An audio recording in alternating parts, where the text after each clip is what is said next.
खंजर उतारा है। पाकिस्तान इज अ बैकस्टैबर नेशन, ये धोखेबाज मुल्क है और इन्होंने इस्लामी बिरादरी मुल्क होने का ढोंग रचा और ढोंग रचने के बाद इन्होंने गद्दारी करी है।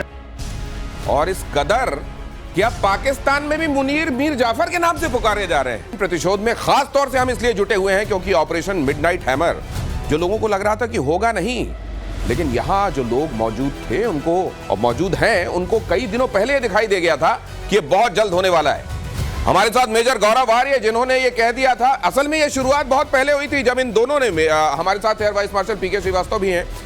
एयर मार्शल श्रीवास्तव ने पहले दिन ये कह दिया था, आज से कई दिनों पहले जब ये बात हो रही थी कि ईरान के पास हथियार हैं, क्या उन्होंने बनाने के बहुत करीब है, अब नहीं किया दुनिया ने तो बहुत देर हो जाएगी, ऐसा लग रहा था। इजराइल में बैठे लोग सुन रहे हैं। मेजर गौरव आर्य लगातार ये बात कह रहे थे कि आप देखिए यहां डिसेप्शन का खेल चल रहा है। पहले ओमान में बात की बात हुई थी, अगले दिन इजराइल ने हमला कर दिया था। आप देखिए ये कह रहे हैं 2 हफ्ते का टाइम ना, ये मारने वाले हैं। क्यों कह रहा हूं आगे आपको दिखाऊंगा, पहले ये खबर देखिए। ईरान इजराइल जंग में अमेरिका की एंट्री। अमेरिका ने ईरान के 3 एटमी ठिकानों पर अटैक किया। फोर्डो, नतांज, इस्फहान के एटमी प्लांट पर अटैक भारतीय समय के मुताबिक सुबह 4:30 बजे B-2 बॉम्बर्स ने उड़ान भरी, गए, बंकर तबाह किया। और ये फोर्डो एक पहाड़ी है वहां पर जहां नीचे काम चल रहा था ये एनरिचमेंट का। वहां जाकर बहुत दिनों से जो बात हो रही थी कि फोर्डो ही वो जगह है जिसको फोड़ दो, ये विचार कर रहा है अमेरिका और फोड़ दिया गया। मेजर गौरव आर्य, मुझको लगता है अब आपको एक बढ़िया सा वो कि यहाँ बाबा जी मेजर गौरव आर्य हैं और इनसे आशीर्वाद लेकर ले जाओ जियोपॉलिटिक्स की भविष्यवाणी। नहीं, ऐसा नहीं, बट जो मैंने दिनेश देखा इसमें होते हुए काफी समय से हम लोग देखते हैं, सर भी यहाँ पे हैं, मेरे सीनियर हैं, हम लोग ये देखते हैं कि ऑप्शंस क्या हैं, क्या क्या हो सकता है। 1 हो सकता है, 2 हो सकता है, 3 हो सकता है, और इन 3 में से सबसे ज्यादा पॉसिबल क्या है। अगर कोई ये कहता है कि मेरे पास एक पहाड़ है, पहाड़ के अंदर एक न्यूक्लियर फैसिलिटी है और न्यूक्लियर फैसिलिटी के बिल्कुल वो 200 फुट नीचे है और इजराइल के पास कोई हथियार नहीं है, तो फिर सेकंड ऑप्शन ये होता है कि भाई अगर इजराइल के पास नहीं है तो किसके पास है? बोला साहब ये तो अमेरिका के पास है।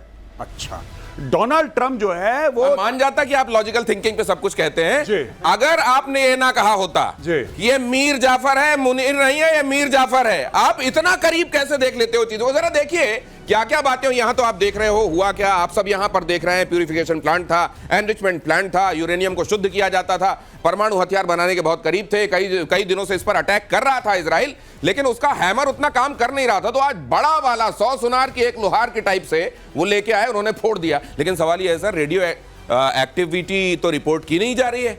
अगर वहां फूट ही गया होता और वहां जो बम रखे हैं बनाए वाले वो अगर फूटे होते तो कुछ तो रिपोर्ट होता। फुकुशिमा टाइप नहीं होगा, चेर्नोबिल टाइप नहीं होगा। आप ऐसे सोचिए, चेर्नोबिल नहीं होगा, फुकुशिमा नहीं होगा, रेडिएशन नहीं होगा। होगा क्या? वो बता रहे हैं। होगा ये कि जो ये जिस उससे बॉम्ब से मारा है वो 2.6 इंच 2 फीट 6 इंचेस का ही है। अच्छा, इतना बड़ा छेद करता है। उसका नाम है मैसिव ऑर्डिनेंस पेनिट्रेटर। वो पहले 200 फुट पेनिट्रेट करके अंदर जाएगा, उसके बाद फटेगा। जब फटेगा तो सारी चीज उसके ऊपर आ जाएगी। तो किधर का रेडिएशन? तो दब गया। और आपको पता है अभी उनकी अच्छा, आप ये कह रहे हैं कि ऊपर का मलबा जाके उसमें गिर जाएगा तो रेडियो एक्टिविटी को बाहर आने का टाइम नहीं बात कर रहे हैं। असल में ये कब्र बना दी गई उन बमों की, पूरी कब्र बन गई है 300 फुट नीचे। पूरी दुनिया ये कह रही है और खुद ईरान ये कह रहा था। एक सेकंड, ये अगला फ्लैश कीजिएगा, लेकिन उससे पहले ईरान ये कह रहा था कि रेडियो एक्टिविटी तो रिपोर्ट होती, हमने तो पहले ही वहां से अपना माल गायब कर दिया था। दुनिया भी ये सोचने लगी कि वाकई अगर फोड़ा है, इतना बड़ा हथौड़ा मारा है, तो फूटने के बाद रेडियो एक्टिविटी रिपोर्ट होती। वहां क्यों नहीं मिल रही है? क्या वाकई पहले से सरकार लिया था माल वहां से? ऐसा नहीं है, कब्र बन गई है। लेकिन एक चीज है, आपने ये जो बात कही थी, कहते हैं ये B-2 बॉम्बर्स भी जब वहां गए, पाकिस्तान के एयर स्पेस का इस्तेमाल रिफ्यूलिंग के लिए हुआ, पता नहीं हुआ कि नहीं हुआ, ऐसी बातें भी चल रही हैं। आपने कहा था कि ये जो दावत हो रही है अमेरिका में, ये दावत नहीं हो रही है, ये मुनीर को बताया जा रहा है कि कहां कहां पर हम मौजूद होंगे, क्या क्या करेंगे, और तुम चुपचाप बैठे रहना, हो सके तो नोबेल के लिए हमको प्रपोज कर देना। जी, आपने ये कहा था, जरा मैं दिखाता हूं, ये दिखाइए जरा मेजर गौरव आर्य ने क्या कहा था, उसके बाद बात करते हैं। कई बार बोला था और प्रतिशोध पे बोला था कि पाकिस्तान का बहुत अहम रोल है। ये जो इसको खाना खिला रहा है ना वहां पे बुला के व्हाइट हाउस में, जो इनकी तारीफें कर रहा है कि देखो पाकिस्तान कितना अजीम मुल्क है, कोई अजीम मुल्क नहीं है। बेसिकली मीर जाफर को पैसे पहुंच गए। जो पाकिस्तान ने करा है, ईरान की पीठ पे खंजर उतारा है। पाकिस्तान इज अ बैकस्टैबर नेशन, ये धोखेबाज मुल्क है और इन्होंने इस्लामी बिरादरी मुल्क होने का ढोंग रचा और ढोंग रचने के बाद इन्होंने गद्दारी करी है। और इस कदर कि अब पाकिस्तान में भी मुनीर मीर जाफर के नाम से पुकारे जा रहे हैं। धन्य हैं आप। नहीं साहब, धन्य तो मुनीर है, और मुझे लगता है कि डोनाल्ड ट्रंप और नेतन्याहू को एक बार so called field marshal Asim Munir को थैंक यू बोलना चाहिए, क्योंकि असली में उनका डिस्कशन हो ही नहीं रहा है। देखिए, जब आपको किसी के पीठ पे खंजर उतारना है दिनेश, तो सबसे पहले आपको उससे गले मिलना पड़ता है। अब आप इधर आइए, जैसे अगर मुझे आपकी पीठ पे जैसे वो, तो मैं ये पीठ पे ये अफजल खान ने यही सोचा था शिवाजी के लिए, और शिवाजी बगनखा लेके गए थे और फाड़ दिया था पेट उन्होंने। तो जी, जो वहां पे छत्रपति शिवाजी महाराज के खिलाफ करने की कोशिश करी थी इसने अफजल खान ने, तो यही रोल अदा करा इन लोगों ने कि चलो, अब इन्होंने क्या करा कि ये गए, इनको सबसे पहले वहां पे खाना वाना खिलाया, पहली चीज। दूसरी चीज बोला कि हाँ बड़े ग्रेट लीडर हैं, बीच में ये चेक काट के दे रहे हैं धनाधन धनाधन धनाधन। मैंने एक और बात बोली थी कल परसों आपके में, बोली थी कि पाकिस्तान को आप खरीद नहीं सकते, लेकिन पाकिस्तान को किराए पे ले सकते हैं, और पाकिस्तान को किराए पे ले लिया अमेरिका ने। और ये भी देखिए जरा, ये भी देखिए, ये भी कहा गया था, ये भी सुन लीजिए, उसके बाद आगे आपको ले चलते हैं, आज की गतिविधियों के बारे में बताते हैं। लेकिन हम क्यों कह रहे हैं प्रतिशोध अटैक में B-2 बॉम्बर्स का इस्तेमाल, B-2 बॉम्बर्स का यूएस स्टेल्थ फाइटर जेट ये है, और इसका इस्तेमाल किया गया ईरान के एटमी प्लांट में अटैक में B-2 बॉम्बर्स का इस्तेमाल हुआ। अमेरिका का स्टेल्थ फाइटर जेट, पहले गुआम में B-2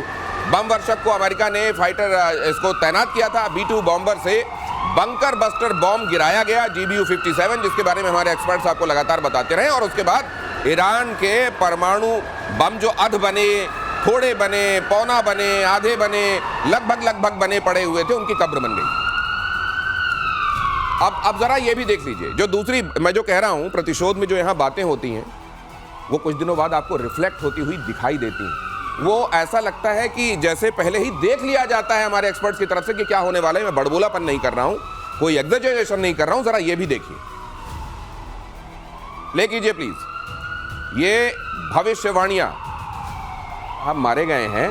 बाघेरी साहब को एक घड़ी गिफ्ट की थी मुनीर साहब ने, और उस घड़ी में ही कहा यह जा रहा है कि कोई इक्विपमेंट ऐसा लगा था जिससे पूरा इंटेलिजेंस मिल रहा था कि पहनने वाला अब कहां बैठा है, अब कहां सो रहा है। अगर ऐसा है तो खुदा खैर करे, उम्मत वालों को ऐसा तो नहीं करना चाहिए। अगली खबर, अब यहां पे ये जो घड़ी का जिक्र आप देख रहे हैं ना, ये पहले कहा सुनी में था, आज दुनिया इस पर स्टैंप लगा रही है। अब ऑफिशियल प्लेटफॉर्म से भी आपको यह खबर मिल रही है कि यह हुआ था, मुनीर जी ने घड़ी दी थी। देखिए साहब, मैं आपको बता रहा हूं, यह पाकिस्तान का बहुत पुराना किरदार है, आज का नहीं है।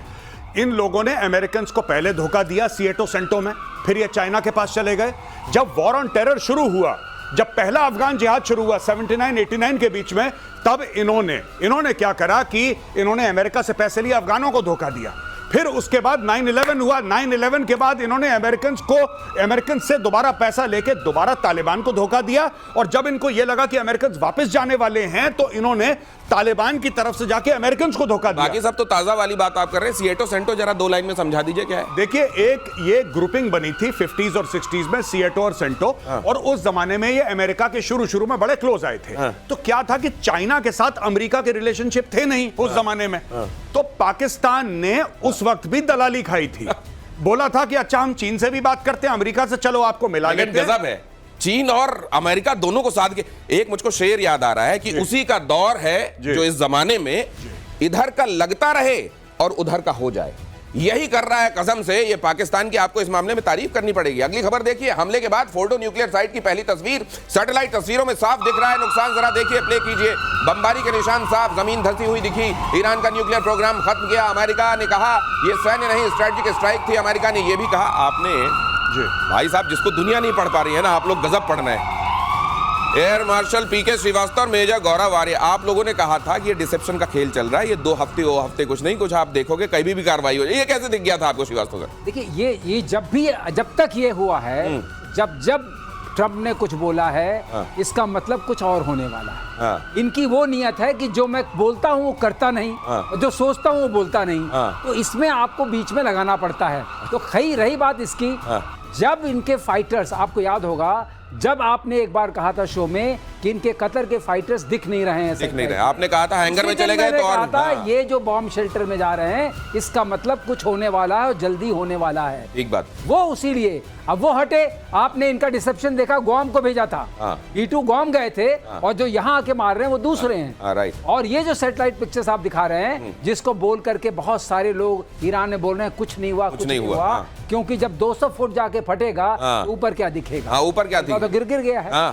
ऊपर का मलबा वहीं पे जाके गिर गया। अब ये जरा ये 3H वाला दिखाइए। मेजर गौरव आर्य लगातार ये कहते रहे हैं कि क्यों ईरान को परमाणु नहीं देना चाहती है दुनिया, या अमेरिका नहीं देना चाहता है, या इजराइल कह रहा है कि भाई इसके पास तो परमाणु नहीं होना चाहिए। ये 3H वाला दिखाइए, ये किस तरीके से ईरान का, असल में ये लोग कह रहे थे कि ईरान अपने पास नहीं रखेगा, हिजबुल्ला हमास हूती के पास चला गया और इन्होंने फोड़ दिया तो आप किसकी जाके कॉलर पकड़ोगे, सैंक्शन लगाओगे? और इसीलिए नहीं, क्योंकि बहुत सारे लोग कह रहे हैं ना कि अमेरिका के पास अगर एटम है और उसने जापान पे गिराने का उसका इतिहास भी रहा है, तो वो कैसे मॉनिटर बन के आ रहा है कि इसके पास रहेगा, इसके पास नहीं रहेगा? देखिए, दो बातें हैं, मैं सिर्फ एज एन इंडियन बताता हूं आपको। कुछ समय पहले आपने रिपोर्ट सुनी होगी कि हमास वाले पाकिस्तान ऑक्यूपाइड कश्मीर में थे।